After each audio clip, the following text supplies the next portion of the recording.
करते हैं।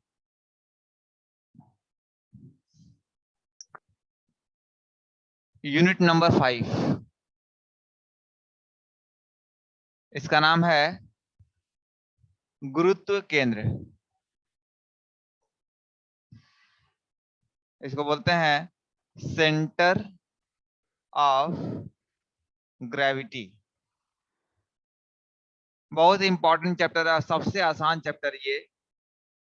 इसके बारे में हम लोग डिस्कस करने जा रहे हैं। गुरुत्व केंद्र होता क्या है, सबसे पहले इसके बारे में जानेंगे। आपको पता है कि पृथ्वी पर जितने भी पिंड हैं सबके पास कुछ न कुछ द्रव्यमान है, या ये कहें उसके पास भार है, वेट है। अब ये भार किधर काम करता है? आपको पता है कि यह भार अर्थ की तरफ काम करता है, पृथ्वी की तरफ कार्य करता है। और प्रत्येक पिंड, जैसे ये कोई पिंड हमने बना दिया, प्रत्येक पिंड कणों से मिलकर, पार्टिकल से मिलकर बना होता है। बहुत सारे पार्टिकल होते हैं, लाखों करोड़ों अरबों पार्टिकल होते हैं, और इससे ये मिलकर बना होता है। ये पूरा पिंड तो पार्टिकल कण से मिलकर बना है। पूरे पिंड का भार है। कहां से ये भार आया? क्योंकि इस कण का भार होगा, इसका भार होगा, इसका भार होगा। जब सभी के भारों को हम आपस में जोड़ देंगे तो हम कहेंगे पूरे पिंड का भार कार्य करेगा, पूरे पिंड का द्रव्यमान भी कार्य करेगा। मतलब क्या हुआ? किसी भी पिंड का द्रव्यमान उसके कणों के द्रव्यमान पर निर्भर करता है।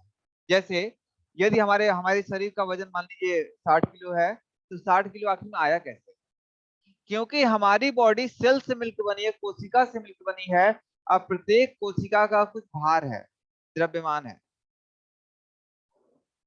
वैसे ही कोई भी नॉन लिविंग थिंग, निर्जीव वस्तुएं जो होती हैं वो भी कणों से मिलकर बनी होती है, और सभी कणों का कुछ ना कुछ द्रव्यमान होता है जो कि अर्थ की तरफ कार्य करता है। तो हम क्या कहेंगे? सपोज कीजिए इसका द्रव्यमान m1, इसका m2, m3, ऐसे बहुत सारे द्रव्यमान है। तो हम ये कहते हैं कि इन सभी का द्रव्यमान एक परिणामी द्रव्यमान कार्य करेगा। जैसे मान लीजिए आप पढ़े हो कि बलों के बारे में, कि जब किसी पिंड पर बल निकाय काम करता है, बल निकाय फोर्स सिस्टम के बारे में बताया गया था कि जब किसी पिंड पर बहुत सारे बल कार्य करते हैं तो बोलते हैं वहां पर बल निकाय काम करता है, फोर्स सिस्टम काम कर रहा है। वैसे ही जब बल निकाय काम करता है तो हम कहते हैं कि उसका एक पॉइंट ऐसा होगा जहां पर टोटल सभी बलों को हम लोग कार्य करता हुआ मानते हैं। जिस बल को हम लोग बोलते हैं परिणामी बल, रिजल्टेंट फोर्स कहते हैं। रिजल्टेंट फोर्स निकालना आपने सीखा था, परिणामी बल निकालना आपने सीखा था।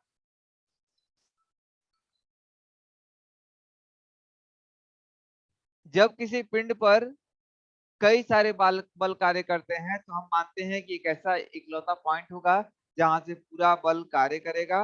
उस इकलौते पॉइंट को, इस इकलौते बल को हम लोग परिणामी बल कहते हैं, रिजल्टेंट फोर्स कहते हैं। वैसे ही सपोज कि इसके बहुत सारे द्रव्यमान है, इसके बाद भार होगा। सभी भारों का एक ऐसा पॉइंट होगा, ध्यान से सुनेंगे, एक ऐसा पॉइंट होगा जहां पर पूरे भार को हम कार्य करता हुआ मानेंगे, जिसे हम लोग कहेंगे गुरुत्व केंद्र। जैसे मान लीजिए यह एक ऑब्जेक्ट है, यह ऑब्जेक्ट पार्टिकल कणों से मिलकर बना है। यहाँ पे भी कण होंगे, इधर भी होगा, अंदर भी होगा। सभी कणों का कुछ ना कुछ भार होगा जो कि अर्थ की तरफ काम करेगा। लेकिन यदि इसको बैलेंस करना हो तो हम यहाँ बीचों बीच में रखते हैं तो बैलेंस हो जाती है। आखिर में ऐसा क्यों हो रहा है? क्योंकि हम ये मानते हैं कि इसका एक ऐसा पॉइंट होगा जहां से पूरा इसका भार नीचे की तरफ कार्य करेगा। जिस पॉइंट से पूरा भार कार्य करता है उस पॉइंट को, उस बिंदु को गुरुत्व केंद्र कहते हैं। कह सकते हैं गुरुत्व केंद्र एक ऐसा केंद्र होता है जहां से किसी वस्तु का पूरा भार कार्य करता हुआ माना जाता है, उसे गुरुत्व केंद्र कहते हैं, सेंटर ऑफ ग्रेविटी कहते हैं। जैसे फैन में आप जो रॉड लगाते हो बीचों बीच में ही क्यों लगाते हो? क्योंकि वहीं पे पूरा उसका भार कार्य करता है, वही उस वस्तु का गुरुत्व केंद्र है, तो उसको बैलेंस कर लेते हैं। जैसे नीचे की तरफ भार कार्य कर रहा है, ऊपर की तरफ फोर्स लगा दो, बैलेंस हो जाएगी, वस्तु रुक जाएगी। इसका मतलब ये हुआ कि जहां से वस्तु का पूरा भार कार्य करेगा उस बिंदु को, उस पॉइंट को वस्तु का गुरुत्व केंद्र, सेंटर ऑफ ग्रेविटी कहते हैं। तो गुरुत्व केंद्र होगा किसका? गुरुत्व केंद्र उसका होगा जिसके पास भार होगा, द्रव्यमान होगा। तो भार कैसे निकालते हैं? आपको पता है कि द्रव्यमान equal to mass equal to good morning द्रव्यमान सर। द्रव्यमान इक्वल टू घनत्व इंटू आयतन होता है। घनत्व इंटू आयतन, मतलब हम लोग कहते हैं M equal to rho into V. मतलब क्या हुआ?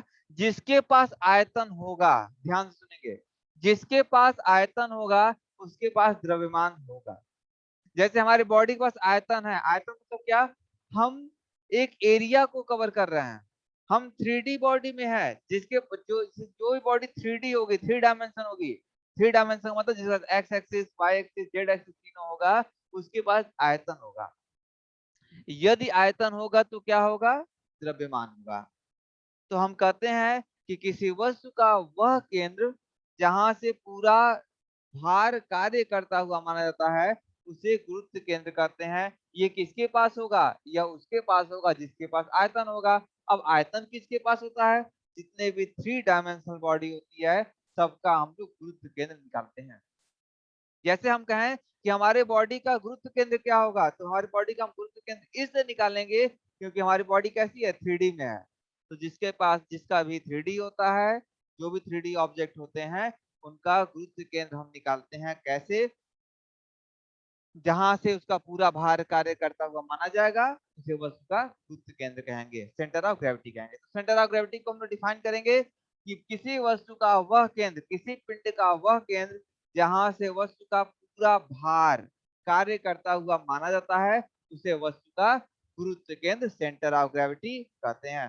सेंटर ऑफ ग्रेविटी हमेशा 3 डायमेंशनल ऑब्जेक्ट का निकालते हैं, 3D ऑब्जेक्ट का।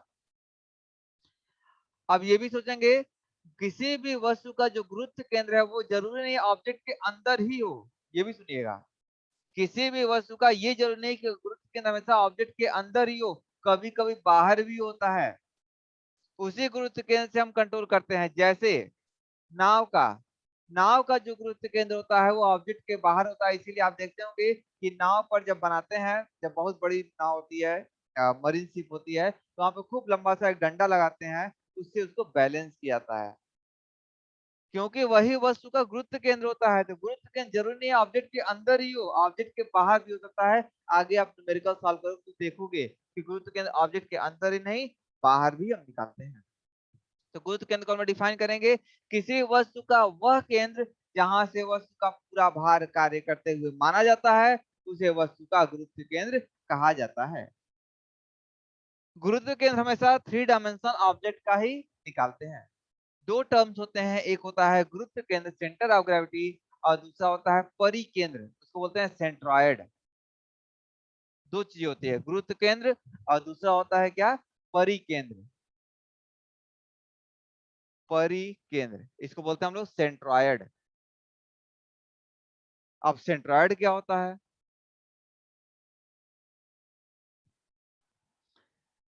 जैसे सपोज कीजिए एक पेज है, ठीक है, इस पेज के पास क्या क्या होगा? इस पेज के पास एक्स एक्सिस होगी, वाई एक्सिस होगी, यानी हम कहेंगे इसके पास लंबाई होगा और चौड़ाई होगा, लेकिन इसकी मोटाई लगभग 0 है, नगण्य है, नेग्लिजिबल है। तो इसका मतलब वस्तु के पास आयतन नहीं होगा, क्योंकि आयतन होने के लिए लंबाई, चौड़ाई और मोटाई तीनों होना चाहिए। आयतन होने के लिए लंबाई, चौड़ाई और मोटाई तीनों होना चाहिए। इसका मतलब हम कहेंगे जब भी 2 डायमेंशनल ऑब्जेक्ट होगा, 2 डायमेंशनल ऑब्जेक्ट होगा, तो उसके पास आयतन नहीं होगा। तो आयतन नहीं होगा तो क्या होगा? क्षेत्रफल होगा, क्षेत्रफल होगा, एरिया होगा, ठीक है। तो हम इसका भी केंद्र निकालते हैं। कैसे निकालते हैं? क्या करेंगे? इसे मान लीजिए आयतन, ये रेक्टेंगल है ए बी सी डी, हम क्या करेंगे? ए से सी को मिला देंगे, बी से डी को मिला देंगे, जहां पर ये कट करेगा यही ऑब्जेक्ट का गुरुत्व केंद्र होगा। तो इस 2 डायमेंशन के केस में गुरुत्व केंद्र नहीं कहते हैं, उसको परिकेंद्र कहते हैं। यानी परिकेंद्र को हम लोग डिफाइन कर सकते हैं किसी 2 डायमेंशनल ऑब्जेक्ट का वह बिंदु जहां से वस्तु का पूरा एरिया क्षेत्रफल कार्य करता हुआ माना जाता है, उसे वस्तु का परिकेंद्र कहते हैं। तो गुरुत्व केंद्र और परिकेंद्र दोनों अलग अलग चीज होती है। गुरुत्व केंद्र हमेशा 3 डायमेंशनल ऑब्जेक्ट का निकालेंगे और परिकेंद्र हमेशा 2 डायमेंशनल ऑब्जेक्ट का निकालते हैं। तो परिकेंद्र को हम डिफाइन करेंगे फिर से, किसी 2 डायमेंशनल ऑब्जेक्ट का वह बिंदु जहां से वस्तु का पूरा क्षेत्रफल, पूरा एरिया कार्य करता हुआ माना जाता है, उसे वस्तु का परिकेंद्र कहते हैं। परिकेंद्र हमेशा 2 डायमेंशनल ऑब्जेक्ट का निकालेंगे। यह वस्तु के अंदर भी हो सकता है और उसके बाहर भी हो सकता है। तो गुरुत्व केंद्र और परिकेंद्र क्या होता है और इसमें क्या अंतर होता है, हम जान चुके हैं। क्या होता है वह फिर समझेंगे। गुरुत्व केंद्र किसी वस्तु का वह केंद्र होता है जहां से वस्तु का पूरा भार कार्य करता हो। सिर्फ एक शब्द याद रखना है, भार।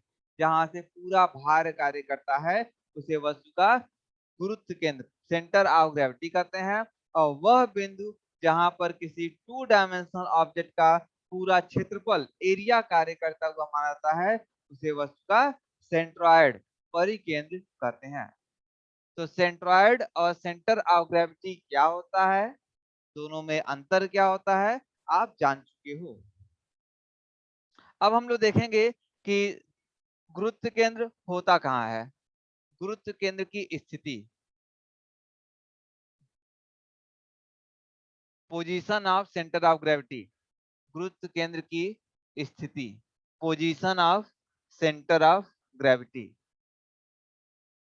गुरुत्व केंद्र को हम लोग शॉर्टकट में बोलते हैं सीजी। सीजी को फुल फॉर्म होता है सेंटर ऑफ ग्रेविटी। गुरुत्व केंद्र, सेंटर ऑफ ग्रेविटी। समझेंगे वन बाय वन सारे ऑब्जेक्ट का। जैसे सबसे पहले हम समझते हैं बेलन, सिलेंडर का गुरुत्व केंद्र कहाँ होता है, इसको हम समझेंगे।